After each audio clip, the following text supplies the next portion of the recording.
Uh, Hello, everyone. Thank you for joining us today. First, I would like to acknowledge that the University of Winnipeg sits in Treaty 1 territory, the ancestral and traditional homeland of Anishinaabe peoples. Treaty 1, signed in 1871, took this territory from 7 local Anishinaabe First Nations in order to make the land available for settler use and ownership. My name is Chibo Arthur Anyaduba, and I am an assistant professor in the Department of English at the University of Winnipeg here. I am co-convening this webinar series with Dr. Michael Eze of the Chemistry Department, also here at the University of Winnipeg. And I want to welcome you to the fourth and probably last webinar in the series on critical dialogues on policing in Canada. We set out on this project to explore perspectives about policing in Canada. And one of our goals has been to encourage critical conversations on policing, particularly in relation to racism. We want to thank the Global College for its support of these conversations through the Mashahanen Global Dialogue and Ethics Award. We also want to thank the Executive Director of Global College, Dr. Lloyd Cornelson, for his continued support, and the Global College Office Coordinator, Dari Enktot, for helping to organize the event. Also thanks to Bryce Brennan for all the tech support. So finally, I want to thank our panelists and the moderator for accepting our invitation to speak to the topic of today's webinar, racism and policing in Canada, what's to be done. I am particularly excited because we have a special panel comprising current students and recent graduates who bring what I know to be very fascinating perspectives to the conversation. Our first panelist, in no particular order, is Ella Taylor. Ella is a 22-year-old community organizer, criminal justice student, and abolitionist living on Treaty 1 territory with familiar connections to Treaty 5 territory. She works in community development in Winnipeg's West End. Ella is a biracial Ethiopian Aquarius who loves to sing, read, create makeup art, and write in their spare time. Ella draws inspiration from revolutionary queer Black visionaries, including Erica Hart, Angela Davis, Ruth Wilson Gilmore, Desmond Cole, Toni Morrison, Audre Lorde, Robbie Maynard, and several others. Ella hates fat phobia and closed-mindedness and loves chocolate fudge, brownie ice cream, and plants.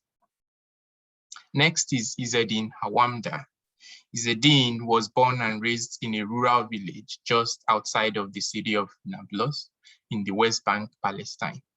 He has lived in Canada for over 15 years and currently works as a high school teacher. Izzedine is currently working toward a PhD in Peace and Conflict Studies at the University of Manitoba. He, along with Jewish, Canadian, and Quaker colleagues, co-founded GESA, which means bridge, a local initiative committed to fostering respectful dialogues between Jewish and Arab Palestinian peoples. Izzedine has been speaking publicly about the power of dialogue and the importance of sharing, listening, and respecting diverse perspectives and narratives. Our third speaker is Marlette Koff. Marlette is 20-something-year-old interdisciplinary artist and curator. She is the founder and co-community organizer with Justice for Black Lives Winnipeg, where she advocates for abolition and safety of all Black peoples.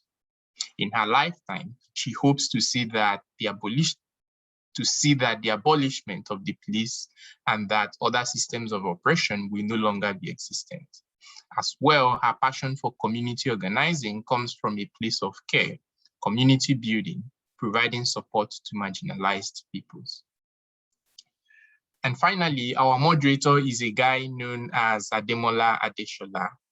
Ademola is a PhD candidate in the Department of English, Theatre, Film, and Media at the University of Manitoba. Ademola's research focuses on the representations of children in atrocities, particularly child soldiers in African narratives. Ademola hails from Nigeria, where he has worked for several years as a journalist and a lecturer. He is currently an instructor at the International College of Manitoba. Ademola is passionately involved in advocacy on issues of justice, anti-racism, and peaceful coexistence. All right, so to participate in the conversation, please use the Q&A tab below your screen to post your questions to the moderator and the speakers.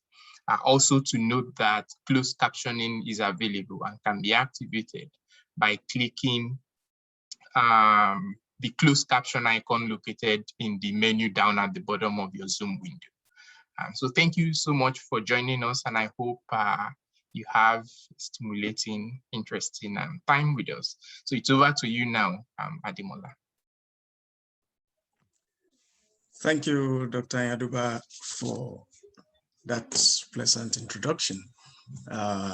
Again, I want to welcome all the panelists, and it's my pleasure to be facilitating this conversation. I do hope that we're going to have a swell time, a robust time, looking at the subject of racism and policing in Canada, to hear particularly from you what perspectives you have on the way forward, out of the woods to resolve this issue. So here is how, for our audience, this conversation will go. We will have each panelist speak to the subject in 10 minutes. Thereafter, I do hope by then questions would, have come in, and then we can take questions. We intend to take as many questions as time will permit us to take. So I want to encourage our audience to feel very free to send their questions. Questions can be to any particular panelist, or of course, open questions that all of them can respond to. So in this, on that score, I want to welcome the first panelist. I will be calling on Malet Koff to take the stage. Malet, the stage is yours. Yeah. Thank you so much. And thanks to Chigbo for asking me to be a part of this conversation and be a part of this today, because it is a really important topic. But yeah, my name is Mahalit Kaf, as Chigbo already introduced me already, but kind of for today, I kind of break it down in terms of my understanding of racism and policing in Manitoba, but also goes across Canada as well, and kind of want people to understand that there is over-policing of Black and Brown bodies in Manitoba, but also the intersections within that, so like with gender and class and sexuality. But kind of want to go back in terms of just like my experiences in terms of community organizing, as this is like through a student's perspective. So for myself, with coming of age with community organizing, my interest has always been with social issues starting from high school, and kind of being really like into the feminist movement and how that applies to my own personal life and stuff, and being really interested in how those intersections of gender and like race go into my life, and then that progressing into me going into university. And at the time I was a communications major and thought I would be a journalist talking about these different issues, but life takes you in different ways. And but yeah, still being super inspired by that and wanting to write about certain topics of cultural appropriation or talking about mental health within the Black community and stuff, and still being super interested in kind of advocating for other people and advocating for myself, for other people as well. And then that progressing to me being a part of the University of Student Association as the Vice President of External Affairs. And so that gave me access to even more ways of trying to work with other people, work in the community, working with grassroots organizations or grassroots students who are doing a lot of work and stuff like that, and advocating for students, if that's through like making sure people have access to certain things, lower tuition, things like that. So I feel like for the last couple of years, I've been kind of interested in kind of help people, but more or less helping people, but trying to bring people together. And then when my term ended, it was a weird place of COVID, and I wasn't really sure of what to do with my life. And then just being really at home and depressed, as most people were. And then on top of, so that being last summer and being of May, and then on top of that, still seeing Black people being murdered on TV, which was super unfortunate and something that I took very personally as a Black person, and having to figure out what do I do in a situation, what can there be done, and for myself, I also noticed there was at the time a lack of organizing within Black communities in Winnipeg in terms of thinking about ways of, how does policing affect Black people in Manitoba and Winnipeg specifically. And I got to a point where I was like, I need to do something about this, and maybe it will happen once, and maybe it'll never happen again in some type of event. So posting on Facebook saying, hey, I want to do this rally, whatever, and then that progressing into Justice for Black Lives Winnipeg, which I'm very grateful and very happy to be a part of with Ella and Jada Hope and Kenesha Hope as well. And that kind of really kind of honed in on what I would want to see in terms of talking about policing and how that can be reimagined all the time. Because for myself, I thought for a long time I was an abolitionist, just because that language wasn't given to me. But thinking about my experiences growing up and being told that, like, as a Black person, do not trust the police, if they approach you, just listen to them, all those different things, and being told my entire life that it was a negative thing for me. It's like, of course I'm an abolitionist. Of course that's like something ingrained in me without having that language. So I think just all those different things has kind of brought me to thinking about how to protect each other and how to think of new ways to take care of each other. But I think on top of that, for a long time, I was also one of those people that believed that Canada was like this safe place and this place that Black people could progress and be happy and not think about, especially for people who are immigrants and stuff like that, think about back home and think about how policing affects them here. But of course, there's racism everywhere you go. And I think that specifically with Canada, sometimes there is this notion that it is a safe haven, and that police brutality doesn't happen here and doesn't happen in Winnipeg, and people aren't being murdered by the police. And oftentimes the US is like this focus point or like this entry point of thinking about anti-Blackness, when oftentimes anti-Blackness lives here. So in that sense, I've been thinking a lot about the ways that we can kind of bring that focus back to Canada and bring that focus back to Winnipeg specifically, as there has been a lot of people that have been murdered by the police, Black people and Indigenous people. And I think for me, and something that I would love to hope continue for people to think about, is like naming the people that have been murdered by the police, and how important that is to know the names of people and know how these families are able to like move forward, quote unquote, and what does that even mean. So I think for myself, I'm thinking about people like Aisha Hudson, who was an Indigenous girl that was murdered by the police last April. Machwar Madud, who was murdered by the Winnipeg police in February 2019. Andrew Loku, who was murdered by the Toronto police. Chantal Moore, who was murdered by the sorry, I'm going to say this wrong probably. Ed Munston police in New Brunswick. Regis Korchinski Paquette, who was murdered by Toronto police last year. Same with Chantal Moore, also was murdered by the police last year as well. A trans woman from Toronto named Coco, and that situation was very complex in the sense that she was apprehended by the police, and then in police custody, dropped off at the hospital, and then the next day she was pronounced dead.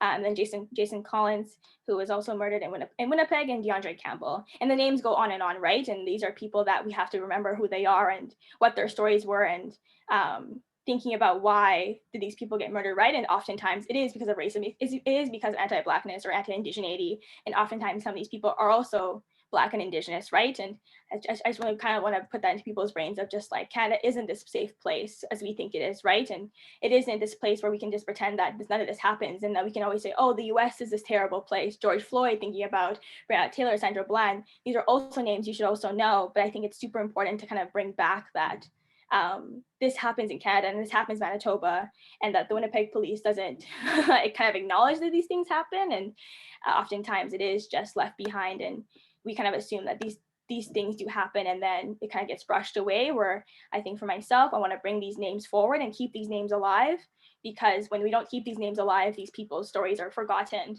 and then what happens then, right? And then people are constantly still being put at unfortunate situations where they're not living anymore. So yeah, I just kind of want to bring up that, but also kind of bringing the conversation too around with people with situations like this, with Black and brown folks. Oftentimes there is this, there is this notion that it's only cis hetero people that are being murdered by the police, and that oftentimes queer and trans Black people are being pushed aside or being erased, which is often unfortunate. As a person who is also queer, it is unfortunate to see that notion not even being considered. And I'm not saying that the people that I mentioned before are more or less marginalized than like the people I'm talking about right now in terms of queer and trans Black people, but kind of acknowledging that these groups of people, of Black, queer, trans people, of Indigenous, queer people and trans people, two-spirited people, are also being left behind and being erased. And what does that mean to kind of bring this conversation, but not only have conversation, but have some type of action around it? Because I think a lot of times, especially when we're talking about policing, we're talking about like racism, thinking about anti-Blackness, there's so much conversation and so much talking to the point now I'm just like, there's no more talking anymore. We can talk, and I think which is kind of funny, it's kind of like this thing, we're talking about it right now. But I think that a lot of us do have action items in our brains and how we can kind of bring people to not only have these conversations, but actually take action into it. And what does that mean to take action? But I kind of wanted to just bring up some statistics around like the erasure and the harm that comes from not acknowledging Black, queer, trans people, or just BIPOC, queer and trans people. So compared to white trans people, the biggest differences were in perceptions of police. So BIPOC trans people are 25% more likely than white trans Canadians to fear police or security personnel that would endanger them. And these are the stats that I'll mention from Trans Pulse Canada that came out last year in November. And I think that just says a lot, because in the sense that as a person I mentioned before, it's like I don't see myself ever calling the police for a situation or having to see like that's something that's important to me, right? And with the statistic of 23% of trans people, BIPOC trans people specifically, compared to their white counterparts, not wanting to call the police or having this fear of police, it just says that on top of racism, on top of being queer, and then also on top of like that, so homophobia, transphobia, and then anti-Blackness playing into it, it's like these things are stacked against people and they do not want to see themselves being in even more harm's way when the world is already at harm's at them at most of the time. And then thinking about this other statistic that I found in terms of avoid calling the police. So trans racialized respondents also avoided calling the cops or 911 for ambulance at higher rates. So I think that also says a lot in the sense of just like not wanting to call anyone, not having to mediate those situations yourself. And what does that mean to not to involve police in those situations, because there's a fear of being misgendered or being treated unfairly in those situations when cops are interacting with you. So I think that when we're thinking about Black, queer, trans people and the way that they're policed, we have to always remember that only that their race is being involved, but their gender is being involved, and their sexuality is, and the way they're being perceived, and if they're passing or not, right? And if they look visibly queer or visibly trans, what does that mean for them? And what does that mean that they will be, there's less chances of them being arrested, of less chance of them being beat up? Like, what does that mean for people?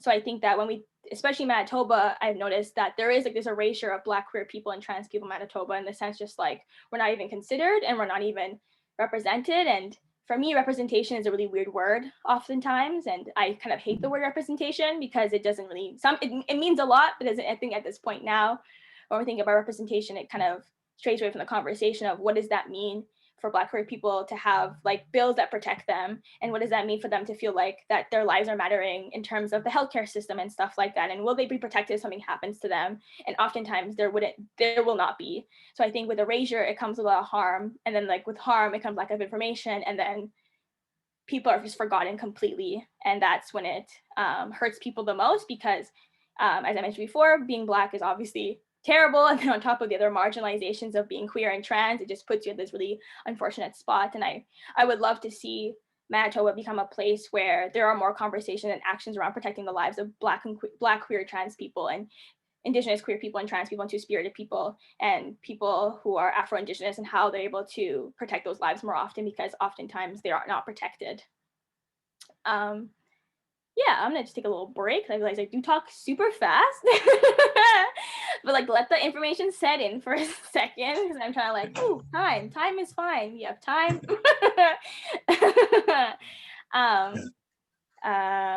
Yeah, and I think from kind of the things I've mentioned in terms of talking about the people that have been murdered, and then thinking about how that affects queer people and trans people, but also talking about how we're able to actually make these things not just become words or statistics, and make these things actually actionable, and actually be able to make difference in people's lives. And I think there's a huge importance in thinking about the ways we rethink ways of taking care of each other, in terms of how do we take care of our kin, how do we take care of Black, queer, trans people, how do we take care of families that have been unfortunately have to deal with they're losing their siblings or their sisters or their brothers or their sibling or their aunties or uncles against police brutality and police violence.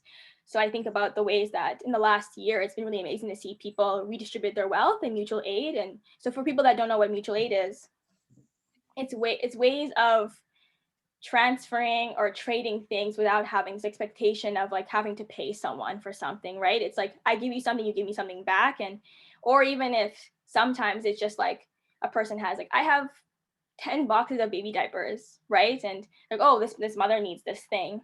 And that's able to be able to transfer that and have no type of, what's the word? Some type of like expectation to have something back. So I think with mutual aid and thinking about redistribution of wealth, that can also make the chances of those people that have been treated terribly by the police, or like not treated by, so the families of people that have been have lost their sons or daughters, that kind of helps them in the sense that people are able to kind of wait, like not have to feel like that worry of having to pay for their like court cases and stuff like that. That redistribution of wealth and thinking about ways that we can kind of take care of each other, but that also that kind of ties into the sense of just like this idea of taking care of each other and thinking about community organizations that are doing this groundwork already, and the individual people in our communities are doing this work, and thinking about ways that we can take care of one another. And yeah, I think just it's really important to just also be aware of the different families that are trying to get justice for their children or their like sisters or their brothers. So being really vigilant and being very productive in the sense of looking for these types of GoFundMes or different types of way to donate to them. So I'm thinking about Aisha Hudson's family that has a GoFundMe that you can donate money to them in the sense, just like they're trying to be able to even find out who the cop was that killed their daughter, right? And having to go through that process is very traumatizing as a person that wants to just feel like, oh well, like, you know, I want to be able to grieve my child, but on top of that, I still want to fight justice for my child, right? So I think it's super important for people to find those type of initiatives and to be able to kind of alleviate that weight, because there is all these other things stacked up against them in terms of just like having to figure out, how do I pay for these bills? How do I pay for all the things that come after that we don't think about because if you haven't lost someone in your life from police brutality or haven't lost someone from police violence. So I think I think sometimes that conversation is kind of left out in terms of care, and what does that mean to take care of each other, and what does that mean to take care of those families that have lost people through unfortunate situations. I guess maybe like the last thing I want to mention, because I don't want to talk too much, because I want to hear what Ella and the other folks here are saying as well, because I feel like it's great to have conversation and stuff, is that I really want to see this like lack of conversation around reform, but more moving towards defunding, and then with the idea of abolition, right? Because when we're thinking about reform, what does that really mean? We've spent years and years and years thinking about what does reform look like, and it's been this trial and error. And at this point now, we've seen this global uprising of last year, and even before last year, 2016, thinking about the ways that people have come up with how to take care of our communities, and how to not have police in our communities, not having police in our schools and stuff like that. So I think I want to see more conversation and more action around defunding it with the long-term goal, because to be completely realistic, I'm talking about, you know, having the police not exist, but I know for myself, I know for others, it's not something that's going to happen tomorrow or next year, to be really realistic, but thinking that like these things will not come with, these things will take time, but kind of moving from this direction of reform, moving it towards defunding and thinking about ways that we can put more money back into our communities and less into our police systems. But yeah, I think that's all the things I wanted to mention. I hope people understood. Probably talk super fast as I do because I'm a Leo. Yeah. But yeah, I hope people have questions and stuff. But yeah, thank you, Ademola. Yeah, thank you very, very much, for starting us off that way. So very quickly, we move on to Izzedine. Izzedine, you're very much welcome. Thank you, Ademola. Assalamu alaikum. Peace be with you. You just want to acknowledge the importance of this topic, and I want to send greetings to everybody here with us today, and of course to my colleagues in this webinar. I think I come at this work from different avenues. I appreciate Melit's points to bring and to remind us about the importance of community when we are doing this work, the importance of healing and the pain that is caused by atrocities that occurred on the hands of the police system and so on and so on. So to start off, I would like to start by acknowledging that I'm a student of peace and conflict studies. I come at this from a healing lens. Communally, I come from a culture where healing has to happen within the community.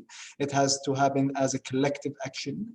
And for healing to truly take place, everybody has to understand the actions and the implications of the harm that was done towards the community. I also arrived at this work from a personal experience. I arrived to Canada about 16 years ago as a refugee.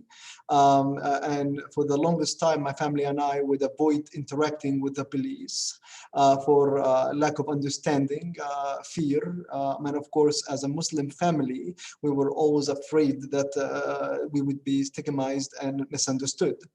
Alongside that, my community stories that I know very well, many members of my community have dealt with the police firsthand and have faced racism and stereotypes and judgments and had traumatizing experiences. So I think of those experiences and stories when I speak about this topic today.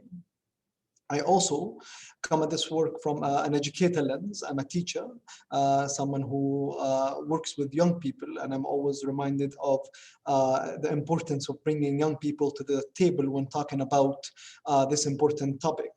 I think about what my students tell me about their interactions with the police, their understanding of the police, and their perception of the police officers that work within our school, for example.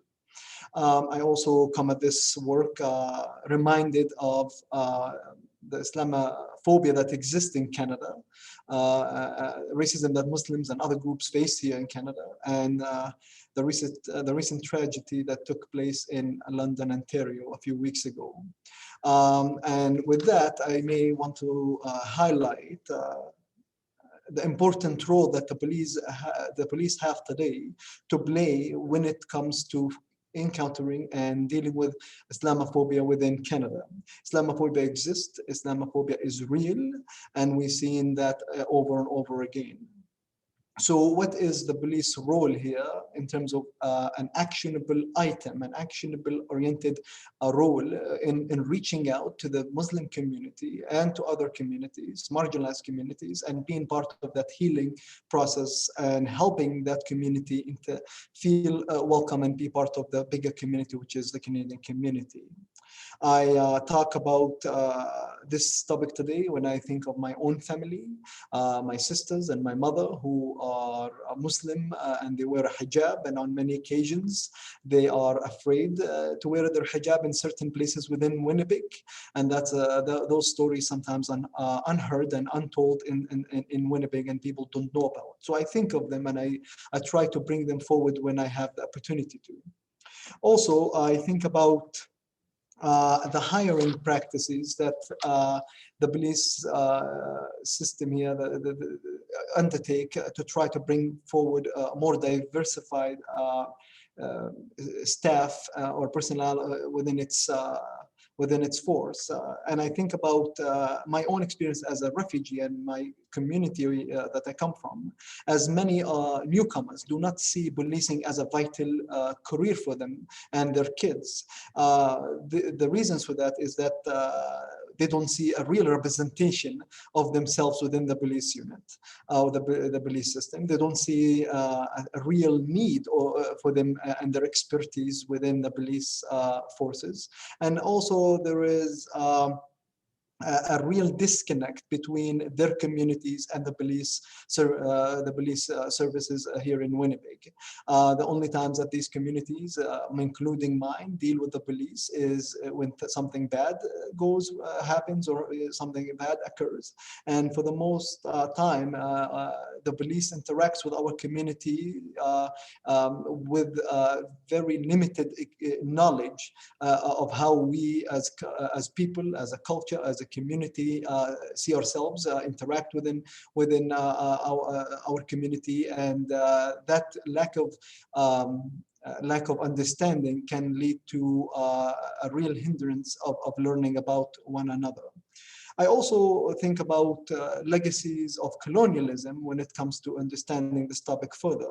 I think of the police as being part of an integral, bigger system here in Canada, and I think about the relationships that occurs between these different parts of the system. I think about how in Canada, when I came to this country, a lot of misinformation was told to us about this country. This image of Canada being free of racism was sold to us before we arrived, only to come here and find out that colonialism took place here. Indigenous people of Canada paid a heavy price for it and still do. Their land was stolen and they were removed off their land. And the police and the law enforcement units were part of this process all along. So I think about the mandates that were designed by people who operated within the system, founded the system, and the implications of the system on these communities today. Another point that I thought about when I was thinking about this topic is to understand the understanding of different cultural views of mental health. Of course, when it comes to understanding my community, for example, as a community, we understand mental health different than other communities. And I think police officers who deal with our community, and I've seen that, sometimes lack that understanding of what is culturally appropriate and what is culturally acceptable in certain settings. So a certain type of training, a certain type of education is needed to help bridge the gaps between these two areas. Also, I think about my own work and my own space that I work with. I work in every day, which is a school, and we have a police officer here in Canada. In the school that works with the students and is part of the school. But I do think about the marginalized communities that I happen to be a member of, and how many times students chatted and shared that they don't go to certain spaces that the police officer happen to be in because of the histories that they embedded as people, the histories they come from, their families' experiences within the systems, how they view themselves as people within the system, and finally their interactions, personal interactions with the police outside of the buildings. So as this topic is being taken apart and unpacked here in Canadian schools, I think about the different sides of the coin, if you will, when it comes to having police officers present within the school structure, within the school, within schools in different places. So of course there is have to be a space where we can talk about these topics. We have to be able to open up dialogue about the importance of listening to one story when it comes to dealing with the police. When it comes to my own community, my own family, there are many stories that my mother and my sisters and I, for example, held on to, faced and had here in Canada, in Winnipeg, when we faced racism, but we haven't told anybody about it, and we don't feel comfortable sharing about them because the system is not quote unquote designed for people like us. The system had historically pushed us out, and for the lack of words here, maybe our stories wouldn't be even believed. People wouldn't believe sometimes the stories we're telling, and the response usually that we get when we share some of those stories is, really, does that happen here in Winnipeg?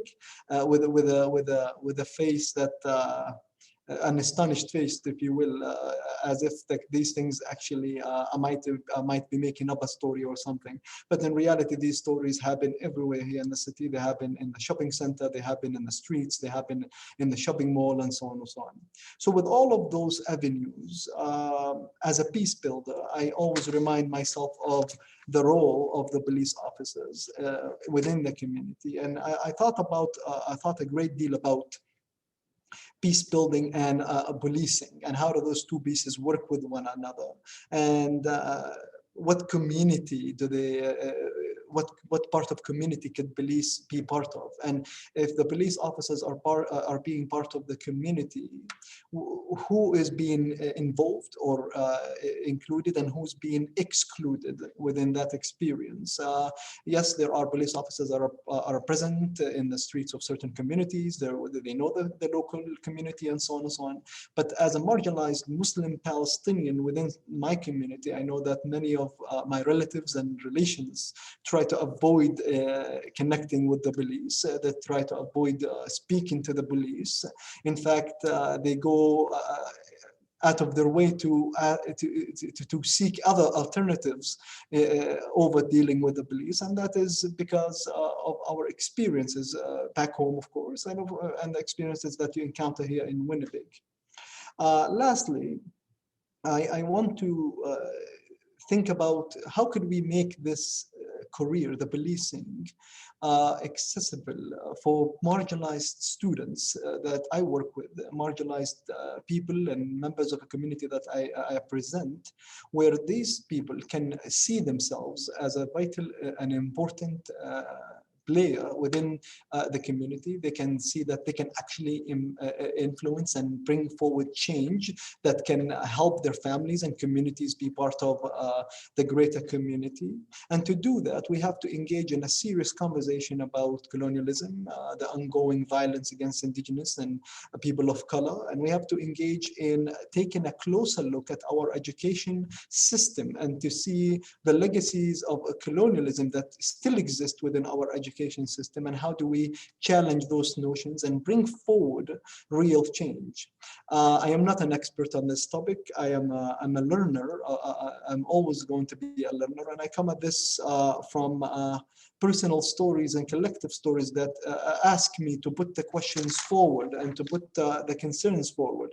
How do we change our hiring practices within the police system to involve and include more than visible representations, and how do we open spaces and change our hiring practices for those that come to Canada from outside of Canada, who are usually bombarded with so many obstacles and so many challenges. To start listing them, it would be too long, and to have give them hope that one day they can be part of their community and to actually make changes and bring positive change for their community.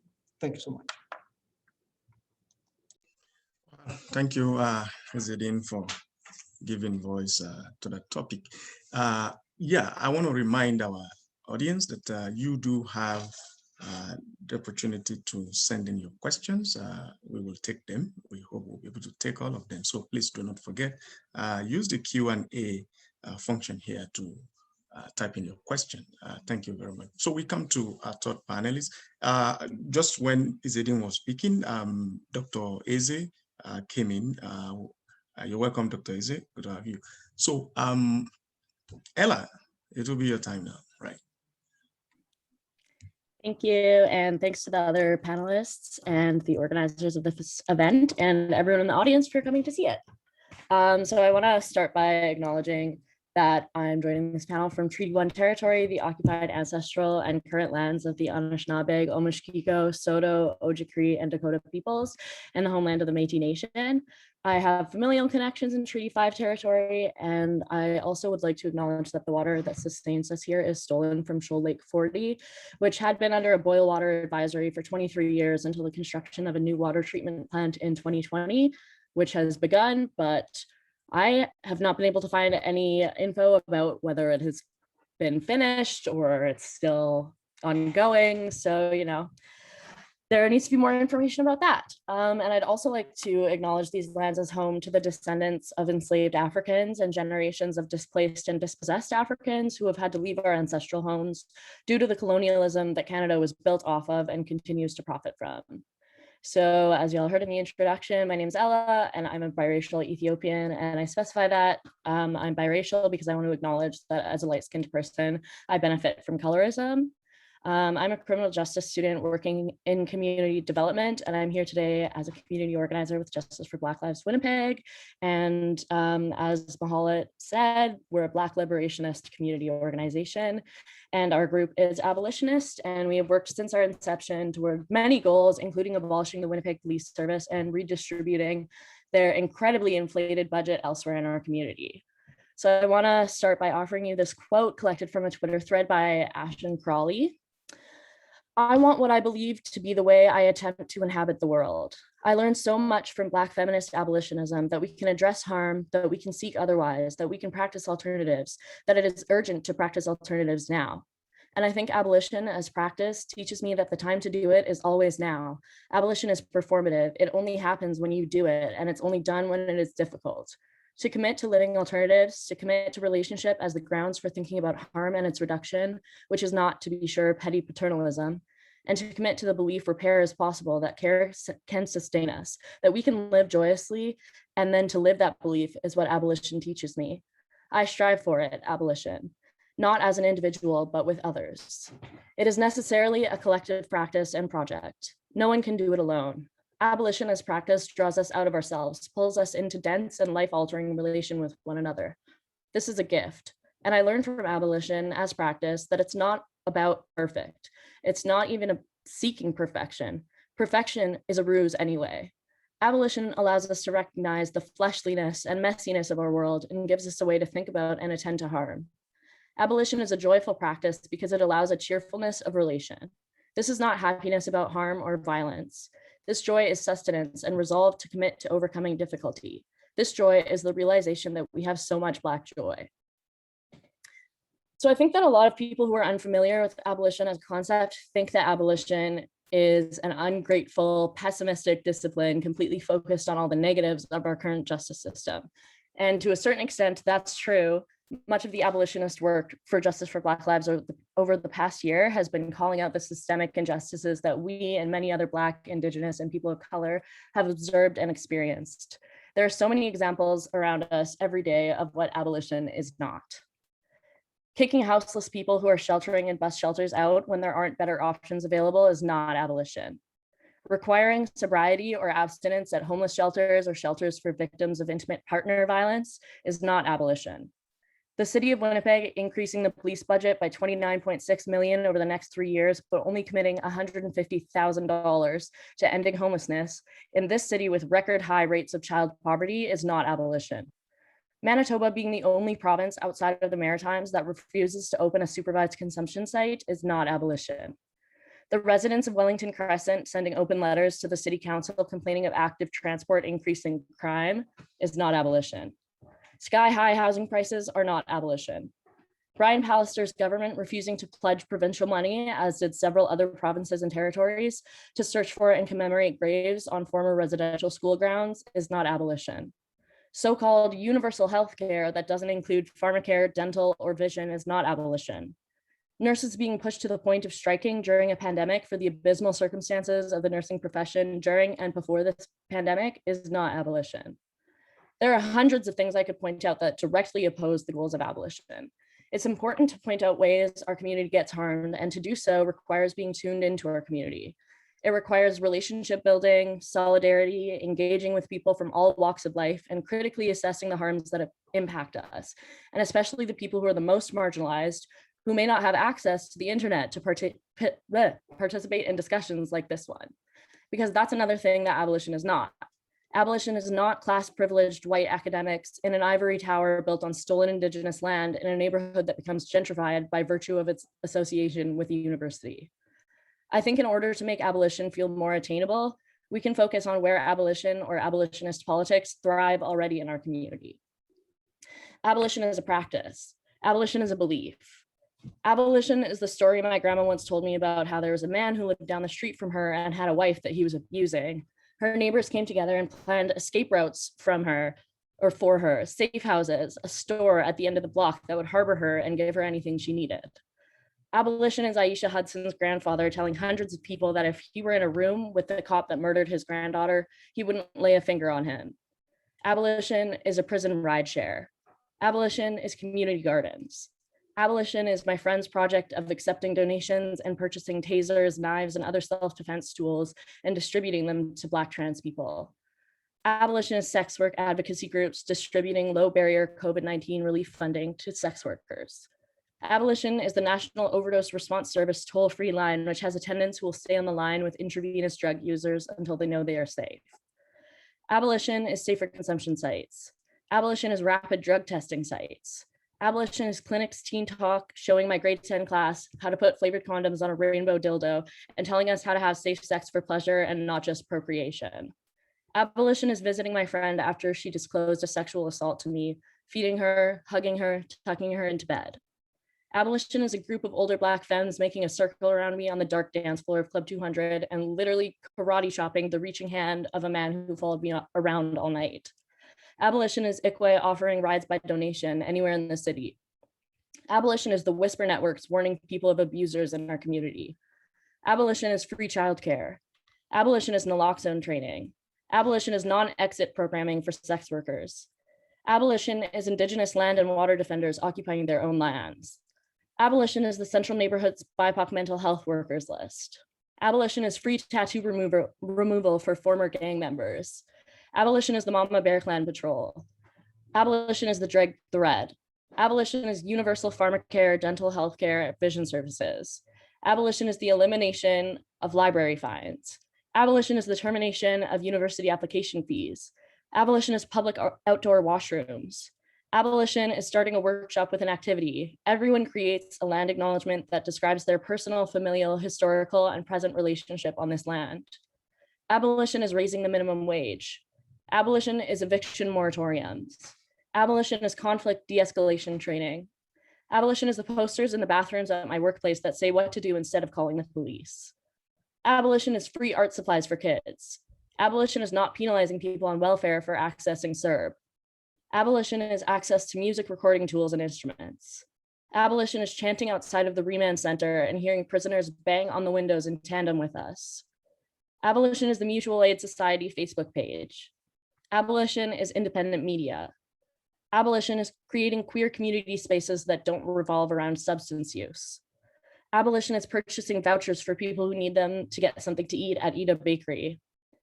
Abolition is offering sliding scale massage therapy for two-spirit, queer, trans, BIPOC. Abolition is the Street Connections outreach van and the nurse who rides in it. Abolition is recognizing customary care as a legitimate legal guardianship. Abolition is harm reduction. Abolition is a Black activist's white boyfriend physically impeding security guards from touching them as we stormed City Hall. Sometimes abolition is kicking someone in the nuts. Sometimes abolition is calling the cops and yelling that the cops are on their way and anyone who doesn't want to see the cops had better get out of there. Total abolition is a distant future, yes, but abolition is also all around us. Abolition is a practice, which means it's a choice we must constantly make and ask others to make. Abolition requires us to truly see each other's humanity. Abolition is remembering that assholes are part of your community too. You don't have to like them, but they have just as much of a right to participate in the community as anyone else. Abolition is Black, abolition is Indigenous, abolition is racialized, abolition is trans, abolition is queer, abolition is poor, abolition is disabled, abolition is sex work, abolition is incarcerated, abolition is neurodivergent, abolition is the decades of work of our ancestors. Abolition is a distant future, but abolition is also right now surrounding us, and that's where we can start. And I would also like to show you my shirt, which says, prisons do not disappear social problems, they disappear human beings. And on the back, it says Free Angela with a picture of Angela Davis. So that's a quote by her. And I just want to shout out the brand that I got this shirt from. It's called the Forgive Everyone Project. So 20% of the proceeds from these shirts and other things on their website are donated directly to bail funds and abolitionist grassroots organizations. And the shirts themselves are screen printed, tagged, and folded by formerly incarcerated people who are paid a minimum of $15 an hour with full medical benefits. They have shared ownership and profit sharing with all formerly incarcerated employees, and they use all of the proceeds from sales to develop educational content, hire, train, and empower formerly incarcerated people and amplify current justice campaigns.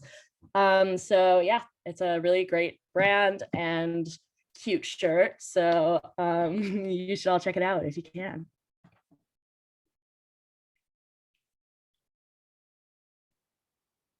Good. Thank you, Ella, for reminding us of many, many other issues that we still have to grapple with, in Canada. Okay, yeah, thank you to all of you who have sent in your questions. We will take those questions shortly. I want to engage with the panelists, and there's so much you guys have given voice to in the last few minutes. And let me begin with Mallet.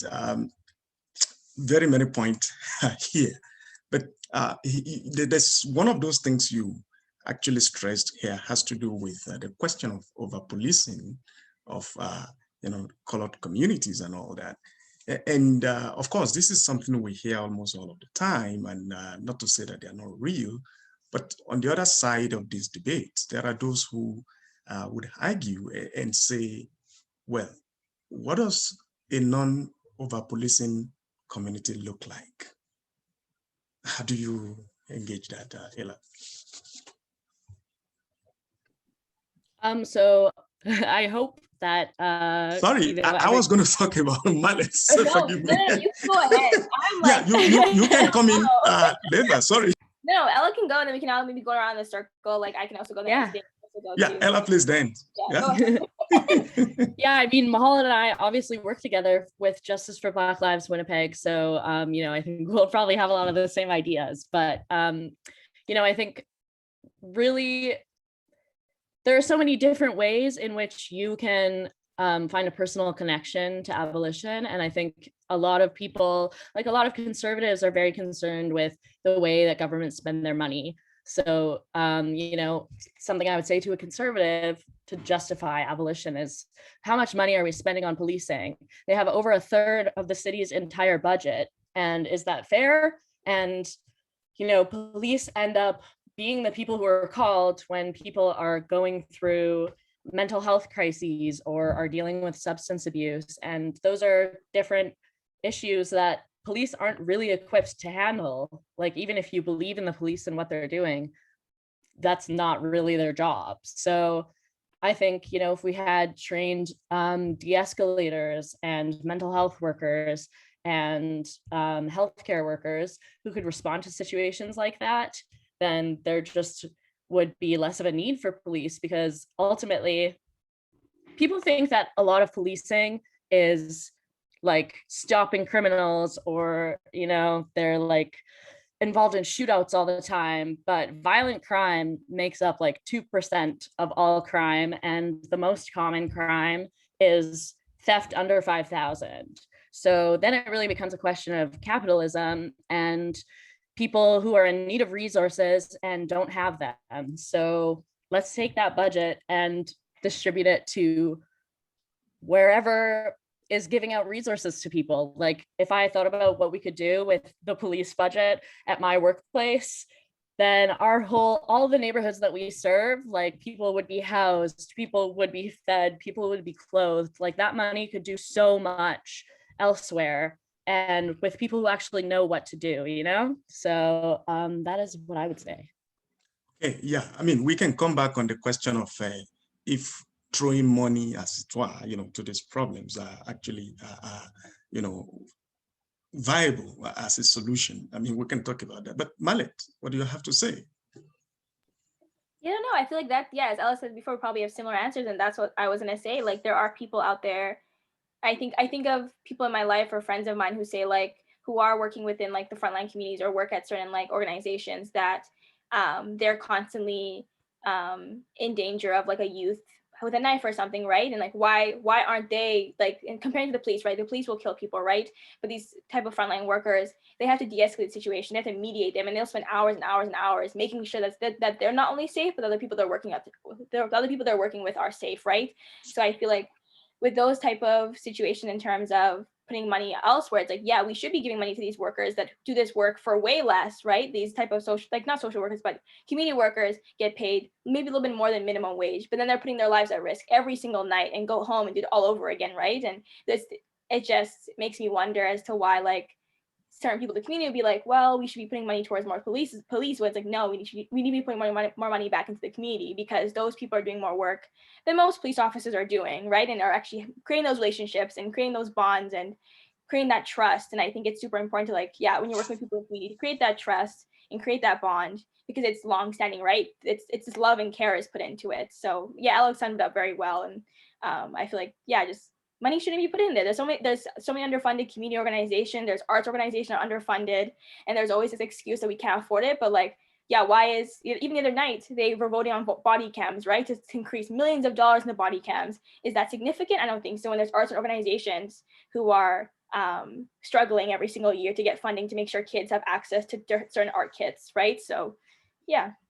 Yeah, thank you. Yeah, well, Izzadeen, again, you give us also so much to think about. I appreciate that. I think I'll build on something that Ella said. I think it is important to think of the system as an entire block here. And maybe a starting point would be capitalism and how the system is designed. And for us to take a look at the system and to see what's working and what isn't working. In my opinion, and this is a humble opinion, the system has to be brought down, dismantled, and rebuilt. And I think when we say that, we have to think about what type of spending we're committed to and in which areas, what type of programs are we committed to and why, and what voices are we bringing forward within these systems, and why not other voices. When I think of your own question here, I think about the different organizations that help newcomers here in Winnipeg, and how many times I find that they're either shutting programs or closing their doors because of lack of funding, and they don't have the opportunities that will help newcomers and marginalized students and marginalized kids here be part of the province and the city. Meanwhile, we commit a big portion of our budgets to the police system and so on and so on. So I would question why is that more president than other places within the system. And finally, to build on Ella's point of humanity here, it is that we need to think about how many playgrounds do we have in our neighborhoods? How many daycares do we have in my neighborhoods? How many walking clinics do we have in our neighborhoods? How many swings and how many bus stops, and how many jobs available for young people who are trying to help out their families by getting a part and casual positions after school? How many of those opportunities are afforded to students and people who are trying to make a difference within the system? And if the answer is none or lacking, we should probably address that before we look at other parts of the system. Thank you. Yeah, Izzadeen, just before we take questions from the audience, I want to follow up with you on one more question. So in your presentation, you were talking about and I think this applies not only to you, but we can find that across different communities of colors and whatnot.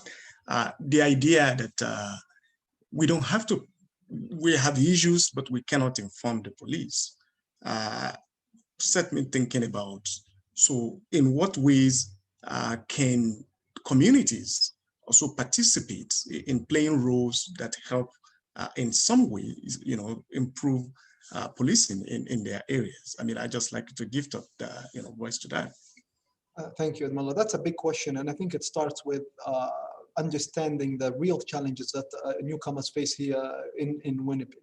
One of the most important challenges that newcomers and the young people who come to Canada face is that they really don't see themselves being part of the system. They're always on the outside. From the minute they step into Winnipeg, they either are, and I speak to my experience as well, either outside of a classroom in certain classes, and they're learning English and so on and so on. And sometimes that journey stays on the fringes and don't really, they're not offered a real chance to integrate within the community. So to try to think about this in a different light, it is essential that young people, especially newcomers, and that's who I present here, is that There has to be a real consideration for the experiences that many newcomers and immigrants have had with the policing in their communities in Winnipeg.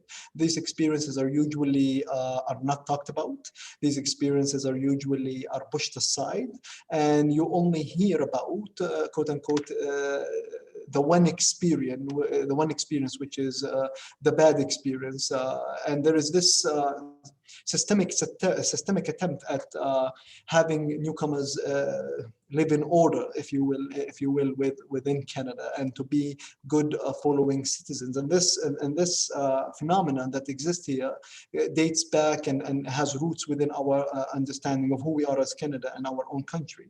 To break this, it is important that the hiring practices of that are adopted by the police services change. They have to be changed. They have to be challenged. They have to be looked at deeply, and certain things have to go and certain things have to be adapted. I know people who have great community relations. They are great people that serve their communities and have tried to get into the police service. Due to the examination process, they weren't able to. The examination process is designed without them in mind. It's designed for other people. It's not designed for them.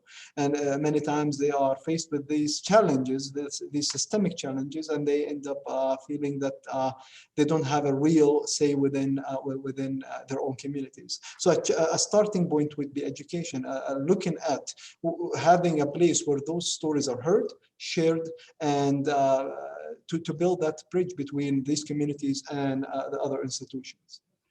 Right. Yeah, thank you very much. So let's take some questions from the audience. I want to thank everyone who has sent in their questions, and as well as those who have sent in, comment in appreciation of our panelists. The first question I want to read out here, I mean, I'm going to throw it to everyone. I mean, since it's not specifically addressed to anybody. It's from Sheikha Henry, and they're asking, are there suggestions regarding ways in which visible minorities should engage the police? I mean, kind of similar to something that I just posted. Yeah, it's for anybody's taking. I'd like to address that. So in my opinion, if we were to suggest ways for visible minorities to engage with police, then that would kind of imply that the people who have been victimized by police brutality had done something wrong. And we have seen so many cases where people did not do anything wrong. Breonna Taylor was murdered asleep in her home, and Tamir Rice was a child playing with a toy, and Trayvon Martin had a package of Skittles that the person who killed him claimed he thought was a gun. So, like, we can't really trust that police are going to be telling us the truth when it comes to, if they felt like they were in danger or they felt like they had to engage in violence. We just have to say no violence. Like, we just can't be engaging at all with police. And, we can do our best to comply with their demands, because currently we do live in a system with police. But ultimately there is no guarantee of our safety. And that's like really the reason that we're abolitionists and that we don't want police, because there shouldn't ever have to be a question of, how should I behave in order so that this person with a gun won't kill me? Like, that shouldn't be on us to think about how to keep ourselves safe like that. That should be on them to think, I shouldn't kill this person. I mean, I want to follow up on that question, because I don't know what you think about this big aim of taking down or closing or abolishing, the policing system. To what degree is that realistic? And to what extent does he answer, as something meaningful to the question, of police brutality and, affecting good relationship between police and, communities? I mean, you can think about that, but let me hear how, other members of the panelists who want to weigh in on that question. Thank you. I can offer an opinion here. I think it is important to put efforts towards changing the existing narrative when it comes to visible minorities and who they are. In my research as a PhD student, I've always come across headings in newspapers, headings in media portraying newcomers, first of all, as one group, and secondly, it is putting them in bad light, highlighting that danger or threats can come from these communities, and therefore, it is important to put efforts to bring these communities within the bigger community.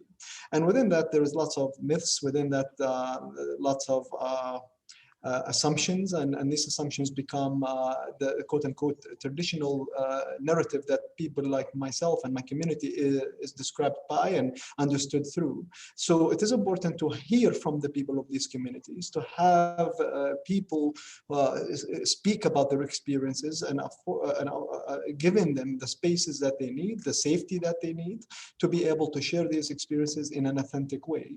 When you talk to people that I know about their experiences within this system, especially with the police, sometimes they say, well, I can't speak about my experiences due to the fact that I don't have the English abilities to do so. So my kids speak on my behalf.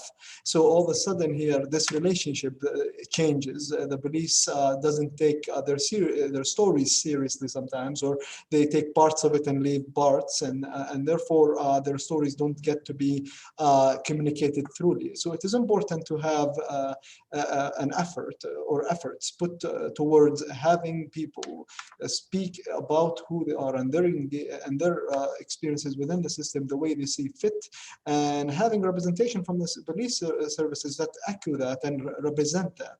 So having people who are aware of these cultural measures and teachings is important, and to have people who can relate to these communities and be part of these dialogues is also important. Ella, do you have any thought? I mean, Malet, why am I calling Ella? No, that's okay. Okay, yeah, I want to, this question is specifically for Ella, and I assume you've seen that question is so long, and I'll try to tease out what, would that be. So Karen is asking, how would you, explain your theory of abolition? Wondering about what are the theoretical touchstones, and what response do you have to the critique of the famous Derridian critique of authority, in which it shows the inextricable relation between law and violence, that where there is authority, where there is law, there is the originary violence of its inauguration, and so on and so forth. Just what you can speak to there. You're muted. Yeah, sorry. Yeah, so I guess I'll focus on the ending there. This critique suggests that as long as there is law, which is not justice, there's violence, and the lesser violence, reducing harm, is the best we can strive for. This is, of course, part of the larger context of the twin forces of colonialism and capitalism. I definitely agree with that. I think that, I guess, to engage with the systems of law that exist now, we're kind of taught one narrative about like why they came into play, and it's about keeping people safe, and we have to have law so that order is kept, and if everyone just follows the rules, then there won't be any harm happening. But realistically, there are other forces that are driving the creation of laws and the enforcing of laws, and the ongoing projects of colonialism and capitalism are the basis for a lot of those decisions. And, when we look at legislators and judges and people who are creating laws and enforcing laws, racialized people are not there. Very few women are there. Probably no queer or trans people are there, at least they're not out. And so when it's all those people who are creating the laws, then we know those laws aren't going to be helpful for us. And by us, I mean queer, trans, women, racialized people. So yeah, law was not created with us in mind. It's not created for our safety. It's created to enforce colonialism. It's created to enforce capitalism and keep us all in line with those goals. So we have to look away from law and look at, you know, what's right. Like, I think that people conflate legality with morality, but those aren't the same thing. And a lot of things were illegal that were the right thing to do. Like, you know, to run away as a slave was illegal, and that doesn't mean that it was wrong. So now we have to think about, like, I think harm reduction is a really good philosophy to understand and apply in life. Like, when it comes to law, what is the actual harm that's trying to be prevented? And is that actually a harm? And if we just think about society in terms of that, in terms of harm and how it can be prevented or mitigated, then I think that that does us a much bigger service than just thinking about, here's the law that's in some book that some old white guy wrote, and we all have to follow it, otherwise society is just going to blow up. Like, what are the actual harms that people are experiencing? And do enforcing those laws actually address those harms? Like, laws against theft, well, instead of saying you stole something, you should go to prison, maybe we should look at, why did that person steal something? Were they in a position where they really needed something and there was no other way for them to access it? Okay, how can we address that so that no one is put in a position where they want to steal things? I think that's the best way forward. And we just have to look at why people are doing the things that they're doing and look at how we're creating situations that cause like deviant behavior, harm, or, you know, law breaking. So yeah, and I mean, theoretical touchstones, I definitely am very inspired by Angela Davis, by Ruth Wilson Gilmore. And to be honest, a lot of people online, like on Twitter especially, there's a lot of activists that I follow who are doing a lot of work in a lot of different areas, because I think abolition is just all reaching and all encompassing, and it doesn't leave anyone behind. Yeah, thank you very much. I still need you to take this one more question, then I can put questions to other panelists. This question comes from Benjamin, and he's asking why, I mean, that he was wondering if you could, you know, talk about issues of internalized colonialism in Black communities, particularly in Africa, and of course the kind of work that you know, abolitionists do in North America. Do they look like what happens in South Africa, in Nigeria, or Sudan? I mean, just for example. Ella, that's for you. Oh, it's for me. Yeah. Yeah, I think that's a very interesting question, and I want to be careful of specifying my own position. Like, I am African, but I have never been there, so I can't really speak to, you know, what it's like for people living there and how exactly our work could, you know, build solidarity. But I mean, we just saw recently the End SARS movement in Nigeria, and there's a lot of youth who are working towards this. And, you know, there's a lot of ways in which maybe the language that we use describing these things is different. And, you know, we might have different ways of talking about it. But ultimately, to me, what I see are these young people, especially, who are fighting against oppression. And like, that's really the bottom line, is who has the power and who doesn't have the power. And they want an end to that. And I think that Justice for Black Lives has really tried to focus on Winnipeg, because, I mean, we definitely all felt there was a lack of organizing for Black people in the city. And we kind of get invisibilized here, but there's Black people organizing for abolition all over the world. And I would love to build solidarity with those communities and, you know, talk about ways in which we have similarities and differences, because, yeah, this is like a global movement and we all have things to learn from each other. So, yeah. Thank you. Izzadeen, that question may apply, in your case, given your background.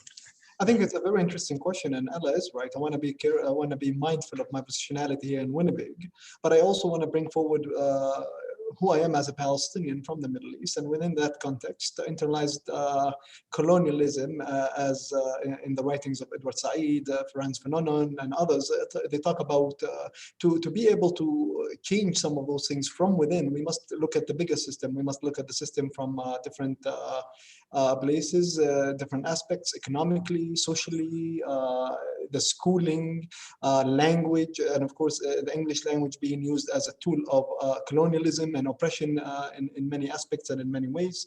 So all of those different components have resulted in many settings, including mine as in the Middle East, as a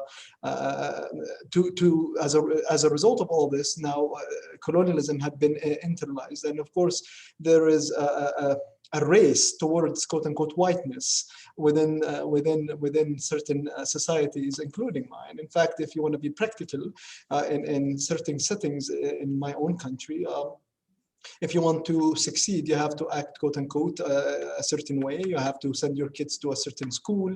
They have to adapt the English or the French language, and so on and so on.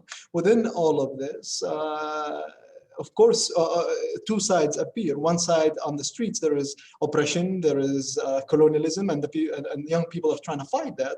But the system that they exist within embraces all of those leftovers of the colonial era, and those colonial products are still evident, and they're still part of what makes them who they are today.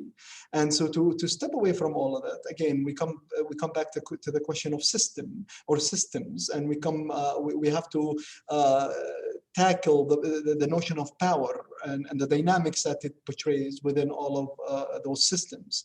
And again, we have to think precisely about voices within those notions, and what voices are heard and what voices are marginalized or excluded. And to address this properly, we would need a different platform and a different set of measures. But I think it is important to think about that history, the context within the historical framework, to be able to offer an understanding of internalized racism or mimicry for that matter. Thank you. Yeah. So I want to put out this question again. It would be good if every member of the panelists can, answer that too, or what you think. Bailey Olfert is asking, does educating everyone to know their rights, help to make policing better? They are thinking that, what do you make of the point that if everyone, knows their rights and the cops are aware of this, it might help in, shaping how the relations, go. So what do you think about this? I mean, I think that most abolitionists see education as sacred and education as essential, and it's never a waste to educate anyone. And will it actually make policing safer for us? I don't know, but if there's a possibility that it can, then it can't hurt to try. And I think there's space for that in this movement, and I think that it's like a small thing that we can do to make things safer potentially, or even just bring about conversations about abolition and put it in people's minds. Okay, like, I have to be careful in these situations, because part of police propaganda is the idea that the police are going to help you and they're the good guys. And often police will extract confessions from people because they're making you think that when you're, a suspect of something, you're in an interview room, they're making you think, oh, it's just all buddy and we're just hanging out and we're just talking. And then everything you say can and will be used against you in a court of law. So, I think it's important to have people think about the fact that the police are not on your side. And I actually have a little card. I think that maybe Bar None was distributing them, but I have a card in my wallet let me just pull it out here. And it says what you can say if you're stopped by police, and it has your rights on it. So, everyone can just carry those around in their wallet. And yeah, it says no ID on it. And it's from the Center for Police Accountability. So it just has all these things that you can read out. And it's super handy. It's small, it's easy, and it's like an action that we can do immediately to work towards abolition. Right. Thank you very much. I mean, maybe you can talk about where people can get that. But Ella, Malik, something that I want you to quickly speak to as you are nearing the closing time is the question of resources, the availability of resources for families of victims of police brutality or, whatnot. I mean, what would those be like? Yeah, so before I was kind of mentioning that different people have GoFundMes and stuff like that, and I think Ella brought up a good point. I think a lot of people have been thinking about a lot in the sense that not everyone has access to a phone or to a laptop or internet and stuff like that. So it's like having those resources of GoFundMes, or if a person is advocating for that family on their behalf or something, I think it is making those connections and kind of doing that research for a lot of different people. I think the one that I can think of right now is Aisha Hudson's family's GoFundMe, which I can put in the chat before we go, so people have a chance to like look at it and stuff like that. But I think it's just more of like looking at also organizations that are also working with families. Like, so for example, Bar None, Winnipeg Please Cause Harm. These are organizations in Winnipeg that do work closely with people that have been treated, who have either experienced violence from the police or have experienced, or have family members who are in prison at the moment. So I think it's just making those connections, doing that research and looking up different things in your communities and being very aware and keeping up to date with certain things. And if you see a call for a person who needs funds for whatever, it's like taking that time to look through it and actually donate or knowing or share with people, right? Because money is hard these times, especially during COVID. It's like you have to be able to share that with 5 friends, and maybe 5 more friends, and then 5 more friends, right? And so people can be able to share that and be able to hopefully be able to help those families in terms of legal fees, in terms of being able to bury their children, which is a huge thing. Getting a headstone is very expensive. People don't realize all those different things that comes with those unfortunate events. So I can put in some in the chat, like Bar None, the Winnipeg Please Cause Harm, Aisha Hudson's family. I know that Jamal Fransik's family was taking funds as well. Yeah, Machar Madood, we have a fundraiser right now through Justice for Black Lives to be able to help the family during hard times, and especially with still the transitioning of making sure that all the things are paid off on their end. Yeah, I think sometimes people don't realize it is kind of accessible to an certain extent. It just depends on how much you want to take that time to research and stuff. So if that helps. Yeah. Izzedine, I want to follow up with you on that question. From the communities that you relate with and all that. I mean, are there, resources available, that people can tap from? Good, Mel. I think there are some resources available, and I think the recent atrocities and the recent bane and the recent coverage of all these unfortunate things that have been happening had allowed people to start to ask questions. And I think there was a disconnect prior to these things being quote unquote popular on social media. There was this maybe on the current belief that these things, including racism, were not happening to these communities. These things were happening, and these things were a major part of who we are as people here, as people of color in Winnipeg and in Canada. But these resources are sometimes hard to get to, and due to language barriers, of course, when we talk about communities that are new in Canada, sometimes the services are very hard to get access to. The information being available is written in such a way that people don't have access to. I mean, in my own personal experience, I know that many families call me day in, day out to read letters for them, to translate websites for them, to help them access certain services here in school and outside of school. And I think also to put something in perspective, when families come here, their only real connection, when I mean real connection in terms of understanding society, is their kids. The kids that they end up going to school, their kids bring back news to them, their kids become the translators, their kids become the first line of connection with the bigger group. And as young people come to our schools and into our buildings, they're trying to fit in, they're trying to understand the system, and at the same time, they're trying to supply their families with the information and with the necessary help they need. So that's a big task for young people to do. So we want to be able to help young people find these services and find them quick. We want to be able to understand these people's experiences and when it comes to finding these services, and how many times they have been shut out or asked to leave, and or sometimes not being offered the help they need. And finally, we want to be able to examine the accessibility. Do we have actual, can these people or these groups access these services, and in what way? And lastly, a point that relates to a prior point that Ella made, I think it's important to examine our education system and what's being taught within our classrooms. I think that's important about when it comes to thinking of our own communities. The question is our classrooms diverse enough? What type of materials are being shelved in our book rooms and in our classrooms? And do these materials invite students of color, marginalized students, to actually ask questions, to be part of conversations, to see themselves reflected within their teaching materials, the thing they're learning, and their teachers? When we talk about representation in our classrooms, we're also talking about services. We're talking about available services. We're talking about people who need these services, and how many times I know students knocked on doors and nobody answered. So it is important to think of these obstacles and to put effort to try to challenge and change some of those obstacles to truly help these communities. Merci. Well, I want to go on asking questions. There are a lot of questions to still put across there, but I'm afraid this is how far we can go with that. I want to thank everyone who has taken the time,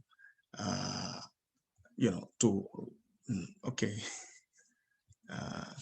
Yeah, we got, if I can just add this, excuse me, one question from Annie here. Yeah, would you agree with this point? One, many of the newcomer,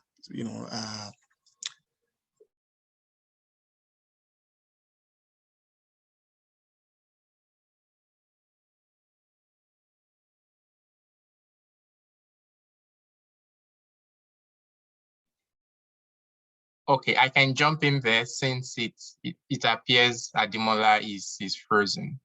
All right, I think he was trying to read out. Oh, Ademola, you were frozen for a few minutes there. Yeah, you can just take the question again from the beginning. Can you hear me now? Yes. Oh, so sorry. Well, this happened on the virtual space.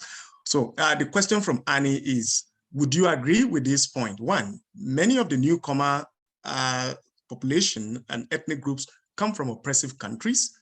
Two, are we focusing on the justice aspect of this subject of our lives, being Canadian from diverse ethnic background, or is it a way to share the created privilege for many of the non-BIPOC people?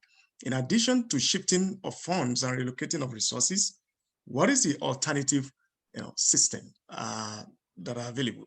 So that's we can think about that question, and of course in designing for other series, event in the series, all of this can also still come on. So I was going to say thank you to all our panelists. Izzadeen, thank you for being here. Malek, thank you. Ella, thank you. And to everyone who sent, want to thank you. So I also want to thank Dr. Yaduba and Dr. Izzy for the privilege to moderate this program. On that score, I will turn things over to Dr. Yaduba. Thank you so much. I don't know if Dr. Eze wants to give a brief thanks to our panelists and the moderator.